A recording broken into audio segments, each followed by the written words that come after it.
صاحب آپ رفع یدین نہیں کرتے آپ کی نماز نہیں ہوتی۔ میں نے کہا بڑی بات ہے بھائی، کیوں نہیں ہوتی؟ کہنے لگا حدیث میں آتا ہے رفع یدین کرنا چاہیے۔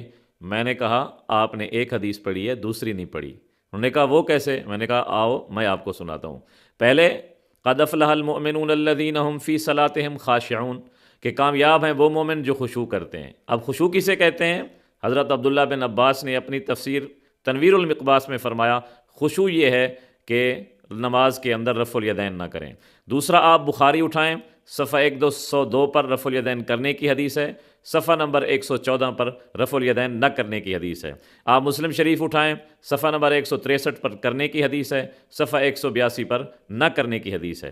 آپ نسائی شریف اٹھائیں، صفحہ نمبر 112 پر کرنے کی حدیث ہے، صفحہ نمبر 113 پر نہ کرنے کی حدیث ہے۔ آپ ابو داؤد شریف اٹھائیں، صفحہ نمبر 59 پر کرنے کی حدیث ہے، صفحہ نمبر 60 پر نہ کرنے کی حدیث ہے۔ آپ ترمذی شریف اٹھائیں، اس کے صفحہ 159 پر کرنے کی حدیث ہے، 159 پر ہی نہ کرنے کی حدیث ہے، بلکہ امام نسائی رحمۃ اللہ علیہ نے حضرت عبداللہ ابن عمر، حضرت مالک ابن حویرث کی رفع الیدین کی روایت ذکر کرنے کے بعد عنوان اور باب اور ہیڈنگ قائم کی ہے ترک و ذالک، کہ اس پر عمل چھوڑ دیا گیا، اس لیے ہم نے بھی رفع الیدین